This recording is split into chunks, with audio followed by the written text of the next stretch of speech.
அனைவருக்கும் அன்பான வணக்கங்களை பணிவுடன் சமர்ப்பிக்கின்றேன். சுமார் 100 ஆண்டுகளுக்கு முன்னால் நமக்கு கல்வி அறிவை பாமர மக்களுக்கும் சென்று அடைய வேண்டும் என்று விழுப்புரம், கடலூர், பாண்டி மாவட்டங்களை சார்ந்த கிராமங்களில் தோறும் பள்ளிகளை துவக்கி திண்டிவனத்தில் மாபெரும் கல்வி புரட்சியை உருவாக்கி தந்தை தாமஸ் கவான் டஃபி அருட்பணியாளர் அவருடைய நினைவு நாளில் இந்த தொகுப்புகளை நாங்கள் அவர்களுக்கு சமர்ப்பணம் செய்கின்றோம்.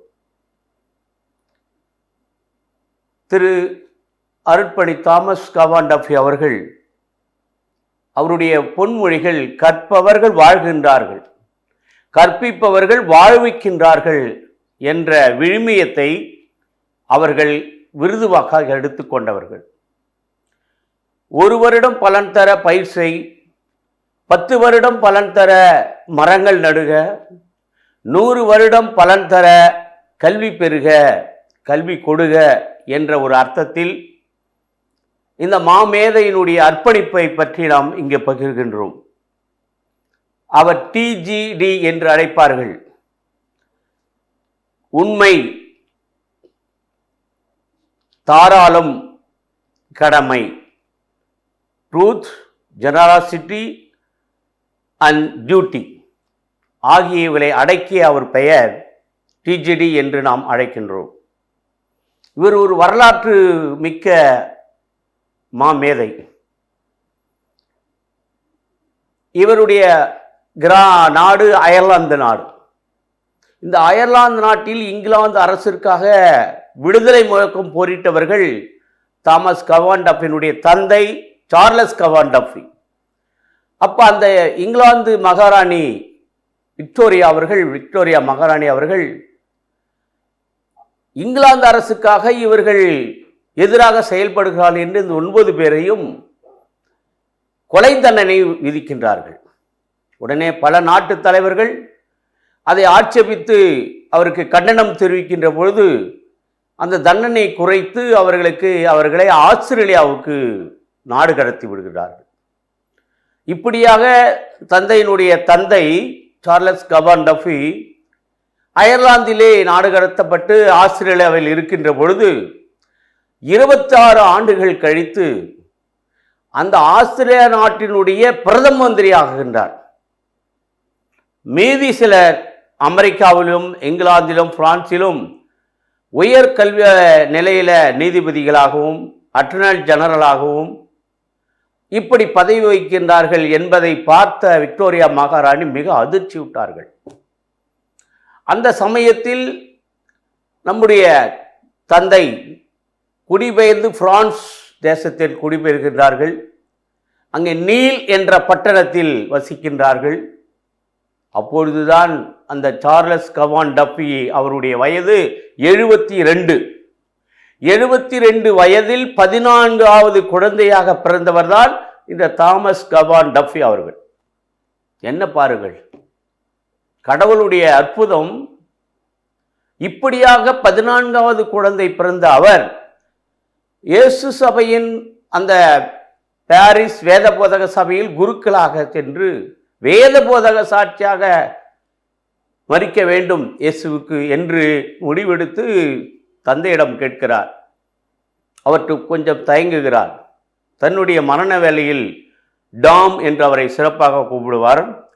அப்படி அழைத்து, நீ இப்போது குருவாக செல்லலாம், படிக்கும், நீ சென்று மறைபு பணியை செய்வதற்கு உன்னை ஆயத்தப்படுத்திக்கொள் என்று சொல்வதற்காக 1908ஆம் ஆண்டு அந்த குருமடத்தில் சேர்ந்து இவர் குருவாக மாறி வேத சாட்சியாக இருக்க வேண்டும் என்று சீனா பல நாடுகளுக்கு செல்ல வேண்டியவர் இந்தியாவிற்கு பாண்டிச்சேரிக்கு வந்து விடுகிறார் 23/12/1911. அப்போ என்ன ஒரு அழைப்பு பாருங்கள். அவருடைய அழைப்பை இந்த மாவட்டங்கள், தென்னிந்தியா பகுதிகள் அவர் மூலமாக கல்வி பெறுவதற்கான ஒரு தாகத்தை அவர் இங்கே தீர்த்து வைத்தார். இந்த சுதந்திர வீர போராட்டினுடைய புதல்வராக தந்தையோடு ஆல் மரி லூயிஸ் அவர் அம்மையார் தாய் சிறு வயதிலிருந்தே பக்தியாக கோவிலுக்கு அழைத்து செல்வார். அவருடைய அந்த ஆலோசனையில் இப்படி குருவாக மாறுகின்றார். இப்படி மாபெரும் இந்த மாமேதை அவர்கள் இவர் கல்விக்காக வாழ்வித்த வள்ளல், வாழ்ந்து காட்டிய வள்ளல், எழுதுகோல் உழைப்பான், கடமையில் கருத்தானவர், பல மொழியினுடைய வித்தகர், மக புத்திசாலி, மக அறிவாளி. இவர் இந்த பணி நிமித்தம் முதல் சேத்பட்டில் சென்று உதவி குருவாக அன்றைய கோலாசாண்டையின் ஆட்சியின் கீழ் இருந்து வேலந்தாங்கல் என்ற கிராமத்திற்கு 1913 அந்த பங்கு தந்தையாக அங்கு செல்கிறார். 2 ஆண்டுகள் அங்கு இருக்கின்ற நிலையில் இவருடைய ஆசிரியர் பணி, கல்வி பணி அறிந்த அமெரிக்காவை சார்ந்த அந்த குருமடத்தினுடைய பேராசிரியராக இருக்க அவருக்கு அழைப்பு விடுகிறார்கள். உடனே கீழ்ப்படுகிறார். அப்போதைய மோரல் ஆண்டவர் அவர்கள் அதிமேற்றானியார் நேரடியாக வேலந்தாருக்கு வந்து அவரை அங்கு பணி செய்ய அழைக்கிறார். இப்படி அந்த இடத்திற்கு சென்று மீளவும் இந்த திண்டிவனம் பகுதியில் 1921 வந்து அடைந்து இந்த கல்வி புரட்சியை செய்கின்றார். 1921 11/7/1921 அவர் அந்த ஆசிரியருக்கான ஹையர் கிரேட் ஆசிரியர்களை உருவாக்குகின்றார். அதற்கான ஒரு கட்டமைப்பை ஏற்படுத்துகின்றார். அடுத்தது 1915 அந்த குருமடத்தில் அமெரிக்காவில் முடித்து வந்து 1918 அந்த நம்பிக்கை கொள் என்ற ஒரு விருதுவாக்கான இதழை தொடர்ந்து எழுதி இந்த கல்வி சார்ந்த நிலையங்களை உருவாக்க அதிக பிரயாசப்பட்டு அதிக பொருட்செலவுக்கு அவர் உதவி கேட்கின்றார். அப்படி செல்லப்பட்ட பல நாடுகள், அமெரிக்கா, பிரான்சு போன்ற நாடுகள் எல்லாம் அடிக்கடி சென்று வருகின்றார். இந்த 11/7/21 அந்த லோயர் கிரேடு என்ற ஆசிரியர்களை உருவாக்குகின்றார். அந்த சமயத்தில்தான் 1922 இந்த புனித அன்னாள் பள்ளியை கட்டி அங்கு தங்குவதற்கான மாணவர்கள் தங்குவதற்கான 1540 அடி நீளம் உள்ள ஒரு உள்விடுதியை கட்டுகின்றார். சிமெண்டே இல்லாமல் மிக நேர்த்தியாக மிக தொழில்நுட்பம் உள்ள ஒரு உள்விடுதியை கட்டுகின்றார்.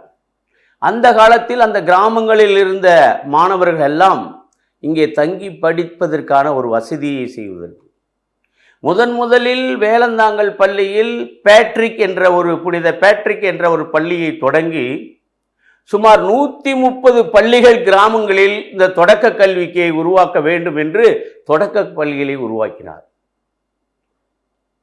அதற்கு மேனேஜராக, நிர்வாகியாக கடலூரில் நிர்வாக பள்ளி DOS என்ற ஒரு நிர்வாகத்தை உருவாக்கி இந்த பள்ளியினுடைய கட்டமைப்பையும் பள்ளிகளை பார்வையிட்டு ஆலோசனை வழங்கி இந்த கிராமப்புறத்தில் இருக்கிற பள்ளிகளை மேம்படுத்தினார். எப்பேற்பட்ட ஒரு கல்வி தாகத்தை கிராமம் சோறும் குதிரையில் சென்று அங்கு மாணவனை பள்ளிக்கு அழைத்து விடுவார். நீ மாடு மேய்க்காதே, நான் உன்னை மானிட்டராக மாற்றுகிறேன் என்று மானிட்டர் பொறுப்பை கொடுத்து அப்படி கொண்டு அந்த பள்ளி மாணவர்களை சேர்த்திருக்கின்றார். என்ன ஆச்சரியம் பாருங்கள். 1928 இந்த லோயர் கிரேடு இருந்த நிலையை ஹையர் கிரேடு ஆசிரியர்களுடைய பணியாக உயர்த்துகிறார்.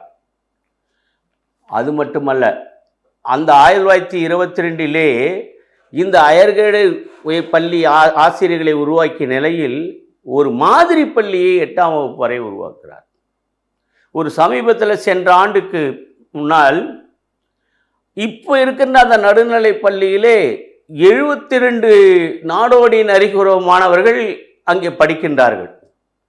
சென்னையிலிருந்து வந்த அந்த OS சர்வே அதிகாரி இந்த நிறுவனர் 100 ஆண்டுக்கு முன்னால் என்ன நோக்கத்தோடு தொடங்கினாரோ முதல் தலைமுறை உள்ள இந்த மாணவர்கள், இந்த கல்வி அறிவே இல்லாத மாணவர்கள், இங்கு 72 மாணவர்கள் படிக்கின்றார்கள், பேறு பெற்றவர்கள்.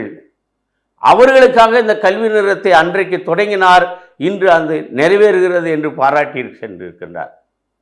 ஆகவே அந்த மாடல் பள்ளியும் தொடங்கி, அது மட்டுமல்ல, 1931 தென்னிந்தியாவினுடைய ஆர்சி பள்ளிகள், தமிழ்நாடு, கேரளா, ஆந்திரா போன்ற அனைத்து பள்ளிகளில் சேர்ந்த பள்ளிகளுடைய செயலராக, கல்வி செயலராக பொறுப்பேற்கின்றார். எப்படி அவருடைய கல்வி ஞானம், இப்படி அந்த மாணவர்களுக்கு அந்த கல்வியை கொடுக்க வேண்டும் என்பதற்காக இன்று சுமார் அந்த லோயர் கிரேடு, ஹையர் கிரேடு, இன்று செகண்டரி கிரேடு ஆசிரியர்கள் 1921 வரை, 1921 1921 வரை சுமார் 25,000க்கு மேல் ஆசிரியர்கள் அங்கே உருவாகி பல கிராமங்களில் பல மாணவர்களுக்கு கல்வி தந்து பலருடைய வாழ்க்கை மேம்பட்டிருக்கிறது என்றால், அது கல்வியால் அந்த மேம்பட்டிருக்கிறது என்றால், இவரை சார்ந்த அந்த கல்வியினுடைய ஈடுபாடு, அர்ப்பணிப்பு தான். அதற்காகத்தான் இவரின் புகழை நாம் பாடுகின்றோம். இத்தகைய கல்விக்காக உழைப்பு கொடுத்தவர். இவர் தன் தந்தையிடம் சொன்னார், நான் வேத சாட்சியாக சென்று உழைத்து வரிக்க வேண்டும் என்ற அவா, ஆனாலும் அப்படி இல்லை என்றாலும் நான் வேலை சாட்சியாக உழைக்க வேண்டும். 20 வருடங்கள் திண்டிவனத்தில் களப்பணியை, அயராத பணியை, எப்ப தூங்குவார் எப்ப எழுந்திருப்பார் என்றே தெரியாது. அந்த மாணவர்களுக்கு சிறந்த ஒழுக்கத்தையும் சிறந்த கல்வி மேம்பாட்டையும் வழங்கியவர்தான். இன்னும் சொல்ல வேண்டும் என்றால், இன்று நடைமுறையிலே இருக்கின்ற கல்வி திட்டங்கள், புதுமையான திட்டங்கள் இருக்கிறதே, அதை அன்றே பாடத்திட்டங்களை தயாரித்தார், எளிய துணைக்கருவிகளை தயாரித்தார், மற்றும் ஸ்லைடு, ஒளி காட்சிகள், ஸ்லைடுகள், மின் துணைக்கருவிகள் மூலம் பாடங்களை எப்படி பாடத்திட்டம் ஆலோசித்தல் என்ற முறையில் ஒரு மகத்தான திட்டத்தை வரையறுத்து அந்த மாணவர்களுக்கு கல்வி போதனையை வழங்கினார். இந்த திண்டிவனத்திலே பல மேதைகள், குறிப்பாக நங்காத்தூர் பகுதியை சார்ந்த ஐஏஎஸ் அவர்கள் இன்று செங்கல்பட்டினுடைய மாவட்ட ஆட்சியாக இருக்கின்றார்.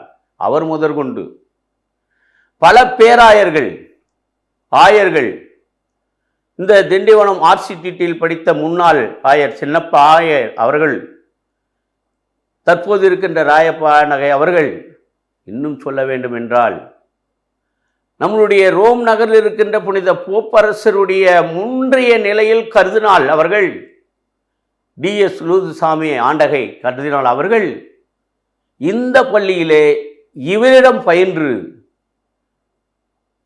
மிக கல்வி அறிவு உள்ளவராக, தத்துவம் உள்ளவராக 44 ஆண்டுகள் ரோம் நகரிலே பயணித்தார். அப்ப அவருடைய நிர்வாகம், அந்த பள்ளியிலே படித்தவர்கள் அத்தனை பேரும் சிறந்த ஒழுக்கத்துடனும் கட்டுப்பாட்டுடனும் தன்னுடைய கல்வி சார்ந்த செயல்களில் வளர்த்து கொள்வதும் அடிப்படை பயிற்சி, அடிப்படை ஞானத்தை தந்ததுதான் இந்த திண்டிவனம் புனித அன்னாள் ஆர்சி பள்ளியும் உயர்நிலைப்பள்ளி, மேல்நிலைப்பள்ளி ஆகும்.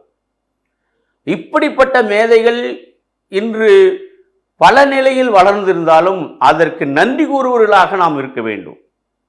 72வது வயதில் 14வது குழந்தையாக பிறந்து நம்முடைய தமிழகத்திற்கு வந்து நமக்கு கல்வி சார்ந்த ஆலோசனைகள், வழிகாட்டுதலை மேம்படுத்திய ஒரு புனிதர் அவர். அவருக்காக தினமும் நாம் ஜெபிக்க வேண்டும். அவரிடம் கல்வி சார்ந்த முன்னேற்றத்திற்கு பரிந்துரை பண்ணி கேட்டால் கண்டிப்பாக நடக்கும் என்பதில் மாற்று கருத்தல்ல.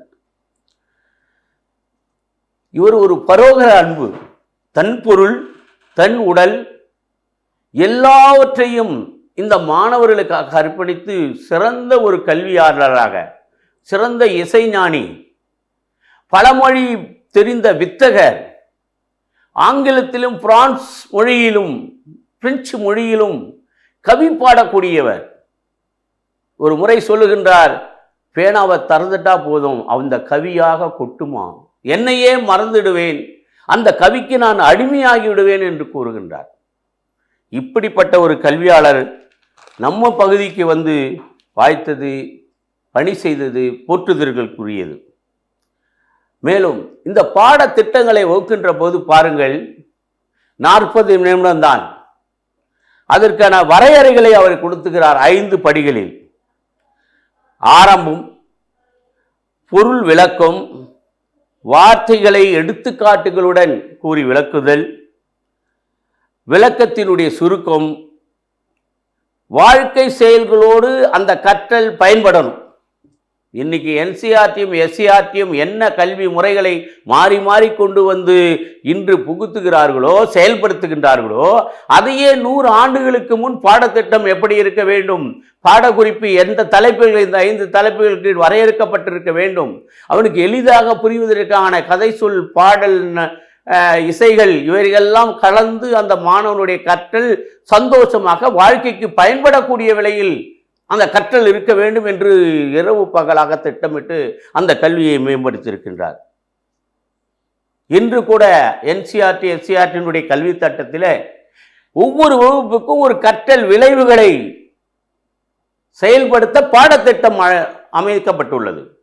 உதாரணமாக 1ஆம் வகுப்புக்கு 48 கற்றல் விளைவுகள், 2ஆம் வகுப்புக்கு 64, 3ஆம் வகுப்புக்கு 61, 4ஆம் வகுப்புக்கு 69, 5ஆம் வகுப்புக்கு 60 ஆகிய கற்றல் விளைவுகள், 6ஆம் வகுப்புக்கு 97, 7ஆம் வகுப்புக்கு 117, 8ஆம் வகுப்புக்கு 114, 9ஆம் வகுப்புக்கு 142, 10ஆம் வகுப்புக்கு 150 ஆகிய இந்த எண்ணிக்கையில் கற்றல் விளைவுகள் ஒவ்வொரு பாடத்திட்டத்திலும் வரையறுக்கப்பட்டு அந்தந்த பாடத்திட்டத்துடைய விளைவுகள் அந்தந்த மாதத்துக்கு அந்தந்த நாளுக்கு வரையறுக்கப்பட்டு இன்று பாடத்திட்டம் இருக்கின்றது.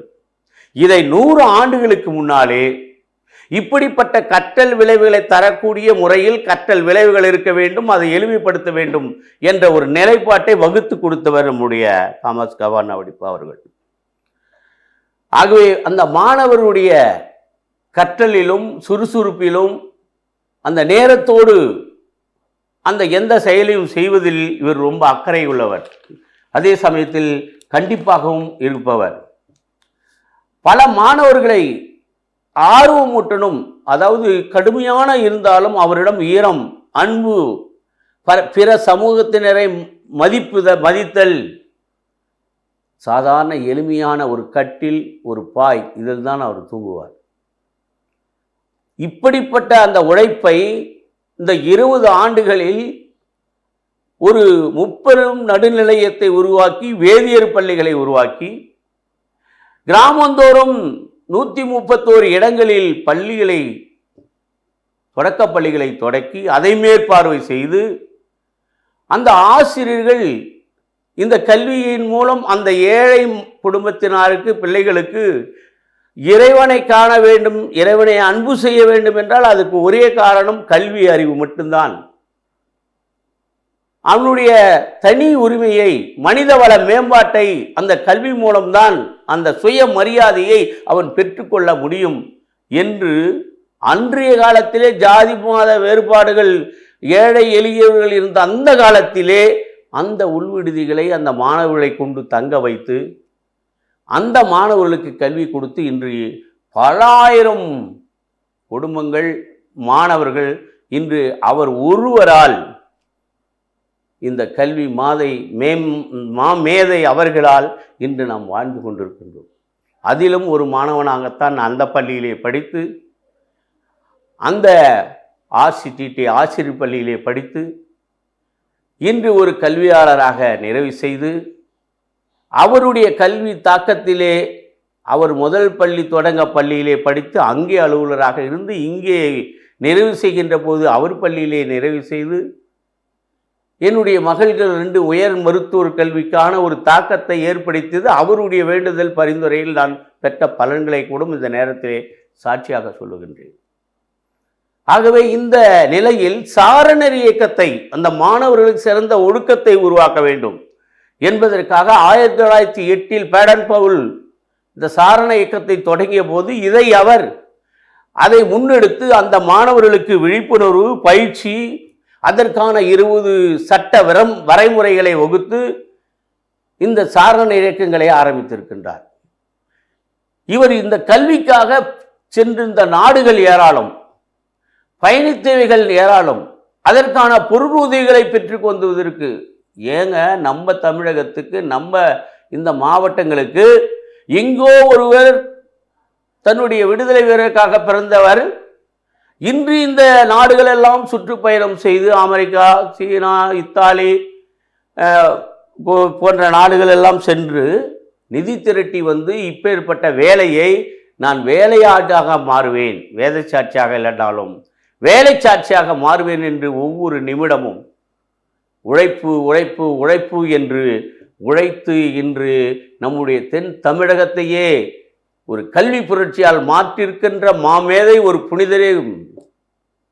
அந்த புனித நிலைக்கு உயர்த்த இறை அழைத்தல் நிலை முதலில் வர வேண்டும் என்றுதான் ஒரு 10 ஆண்டுகளுக்கு இந்த RCTT பள்ளி முதல்வராக இருந்த டொமினிக் ஃபாதர் அவர்கள் மூலம் இந்த ஆசிரியர் பயிற்சி பெற்ற மாணவர்களாம் ஒன்றிணைந்து அவருக்காக நாம் ஜெபித்து ஒரு முன்னேற்பாடான ஒரு நிலையை நாம் ஆலோசனை செய்வதற்கு கூட ஒரு அழைப்பு விடுத்திருக்கின்றோம்.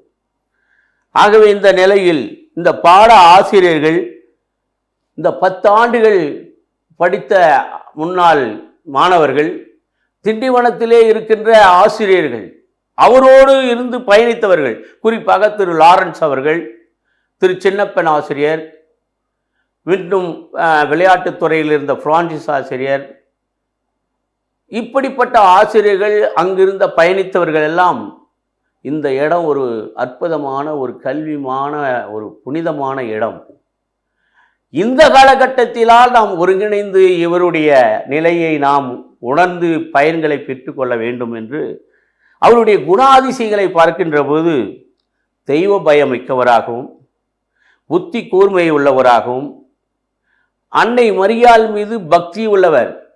அதனால்தான் அன்னை மரியாளுடைய அன்னை அன்னம்மாள் சுவிக்கின் என்ற அந்த அன்னம்மாள் பெயரை வைத்து அவருடைய பரிந்துரையின் மூலம் இந்த பள்ளி மேம்படுத்த வேண்டும் என்று புனித அன்னாள், இன்று கூட சென்ட் ஆன்ஸ் புனித அன்னாள் கல்லூரி கூட அந்த இடத்தில் இருக்கின்றது, செயல்படுகின்றது. அறிவியலில் ஆராய்ச்சி மிக்கவராய், பழமொழி வித்தகராய், எதையும் எதிர்த்து செய்யக்கூடிய ஒரு நிலை. பல புத்தகங்கள் எழுதியிருக்கின்றார். எந்த நேரமும் அவருடைய ஆலோசனை இந்த ஓப் என்ற இதழின் மூலமும் தோழன் என்ற பத்திரிகையின் மூலம் பலவித அறிவு சார்ந்த கல்வி சார்ந்த செயல்களை இவர் இந்த உலக நாட்டுகளுக்கு பயணித்திருக்கின்றார். இப்படியாக அவர் சொல்கின்ற போது தன்னுக்கு ஈவு இரக்கம் உள்ளது என்பதை மெய்ப்பித்து காட்டுகின்றார்.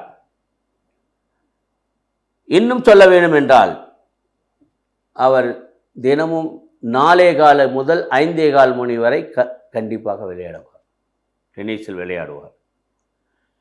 ஆக எந்த நேரமும் அந்த சுறுசுறுப்பை மேற்கொண்டதனுடைய விளைவு இன்று அதை நாம் அனுபவித்துக் கொண்டிருக்கின்றோம்.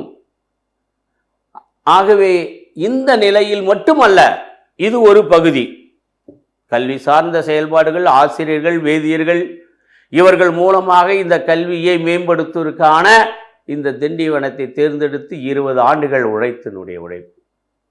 இறுதியாக அவர் இந்த 8/9/41 அன்று உடல்நிலை சரியில்லாத பொழுது பாருங்கள், தன்னுடைய இருப்பு தொகை எவ்வளவு இருக்கிறது என்பதை கணக்கு எழுதித்து அதிமேற்றானரிடம் அதை ஒப்புவித்தார். தான் தயார்படுத்திக் கொள்கிறார் விண்ணக வாழ்வுக்காக. ஆகவே எந்த செயலையும் திட்டமிட்டு செய்தது மட்டுமல்ல, உலக நாடுகளிலே பிரசித்தி பெற்றவர். உதாரணமாக உலக நாடுகளில் இருக்கின்ற கத்தோலிக்கினுடைய நற்கருணை மாநாட்டில் கலந்து கொண்டிருக்கின்றார். அப்பொழுது அந்த நற்கருணை கோவிலிருந்து கிராமங்களிலே தெருக்களிலே ஆட்சியை வழங்குவதற்கான ஒரு அனுமதியை பெற்று செயல்படுத்தியிருக்கின்றார். அவர் சொல்ல வேண்டும் என்றால் அவருடைய இடத்திலே அவரை பற்றி நாம் ஒரு மன உருக்கமாக அங்கு படிக்கின்ற பிள்ளைகள் தினமும் வேண்டுவார்கள். அளித்தருளும் சுகமேயான ஆதிபராபரமே அளித்தருளும் சுகமே ஞான ஆதிபராபரமே ஆனவகையால் உந்தன் அலுவல செய்யந்த பாலிய பருவ முதல் பணியில் அப்போஸ்தலராய் வேலையதே மேலாய் வேண்டி உழைத்தீரே போற்றும் தென்னிந்திய அப்போஸ்தலராய் விளங்கும் போற்றும் தென்னிந்திய அப்போஸ்தலராய் விளங்கும் தாமஸ் கவான் டஃபி சாமி அவர்களுக்கு என்று உருக்கமான ஒரு பாடல் அவரை பற்றி இங்கு தெரிகிறது. இன்னொரு விதத்தில் அந்த இரண்டாவது உலகப் போரின் பொழுது மிக கொள்ளை நோய் அதிகமாக வந்துகின்ற பொழுது அப்போது அவர் வேலந்தாங்கலில் முதல் பங்கு குருவா இருக்கின்றார்கள். மக்கள் இப்படி நோயால் மடிகின்றார்களே என்று ஆரோக்கியசாமி என்கின்ற ஒருவரிடம் தமிழை கற்று தமிழ் புலமையாக இருக்கின்றார். ஒரு பாட்டை எழுதுகிறார். அன்னை மரியாளிடம் உருக்கமாக வேண்டி இந்த மக்களுக்கு இந்த நோயிலிருந்து விடுவிக்க வேண்டும் என்ற ஒரு தாகத்தை எழுதுகிறார். பாருங்கள், நம்முடைய முன்னாள் பேராயர் சின்னப்பாண்டை கூட அதை பாடலாக இசைத்து அவருக்கு நன்றி சமர்ப்பணம் சமீபத்தில் செய்து கொடுத்தார். கேளும் தாய்மரி பூமி எல்லாம் அழுகையால் உம்மை கூப்பிடவே கேளும் தாய்மரி. தாய்மரியிடம் கேளும் தாய்மரி என்று பாடலை உருக்கமாக பாடி அந்த மக்களுடைய நோய்களிலிருந்து விடுவிக்க அப்படி அவர் அந்த மொழியை பாடலாக பாடி கற்றுத்தந்தார். இப்படி இந்த நிலைகளில் அந்த இறைவனை சென்று அடைய, இறைவனுடைய அன்பை இரக்கத்தை பெற்றுக்கொள்ள இந்த கல்வி சார்ந்த செயல்பாடுகளே அந்த தனி மனிதனுடைய சுய மதிப்பீடையும் சுய மரியாதையும் தெளிவுபடுத்துவதற்காகத்தான் இந்த வேத போதக வேதியர்களையும் ஆசிரியர் பெருமக்களையும், ஆசிரியர்தான் இந்த இறைவனுடைய இணைக்கின்ற பாலம் அப்படின்ற ஒரு நிலையை உருவாக்கி இந்த திண்டிவனத்திலே மாபெரும் மேதையாக இன்று ஒரு பெரிய நிலையில் எல்லோரையும் வாழ்வித்த ஒரு கொடைவள்ளலாக இன்று திகழ்கின்றார். அவருக்கு நன்றி செலுத்தும் வகையாக அவரை இறை அருளர் ஊழியர் என்ற நிலைக்கு அவரை உயர்த்த பல சான்றோர்கள் அங்கு படித்த முன்னாள் மாணவர்களோடு தொடர்பு கொண்டு அவரோடு நாம் இணைந்து ஜெபிப்போம். அவருடைய பரிந்துரையால் கல்வி செல்வங்களை நாம் பெற்றுக்கொள்ளலாம் என்பதை இந்த பதிவில் நிறைவு செய்து, இங்கிருந்து பல குருக்கள், 300க்கும் மேற்பட்ட குருக்கள், பல அலுவலர்கள், பல சான்றோர்கள் அந்த பள்ளியினுடைய படித்த ஒழுக்கத்தையும் கல்வியையும் நீதியும் நேர்மையும் அவரிடம் கற்றுப்பெற்ற வழிகாட்டிய அந்த நிலையில் இன்று கூட அந்த பள்ளியின் முதல்வராக டான் போஸ்கோ அவர்கள் அந்த இடத்தை புதுப்பிக்கின்றார்கள். பள்ளியும் சரி, அந்த உள்விடுதியும் சரி. ஆக இன்றைக்கு ஒருங்கிணைந்த ஒரு நிலையில் அனைவரும் இணைந்து நாம் எங்கோ இருந்து அயர்லாந்து நாட்டில் இருந்து விடுதலை வீரராக பெரிய பணக்காரராக இருந்த அவர் தன்னையே அர்ப்பணித்து இப்பகுதி வாழ் மக்களாகிய நமக்கு பெரும் வாழ்க்கையும் கல்வியும் தந்து நம்மை இந்த சமூகத்தில் ஒரு நிலைக்கு உயர்த்திருக்கிறது என்றால் அவருடைய 20 வருடத்தினுடைய ஒவ்வொரு உழைப்பும் ஒவ்வொரு நாளும் அவர் அர்ப்பணித்திட்டது, அவர் பயணித்திட்டது, அதை நாம் நன்றியோடு நவில்கிறோம். அவர் ஆன்மாவிற்கும் இறைவனில் புனிதம் பெறவும் மன்றாடுவோம். நன்றி, வணக்கம்.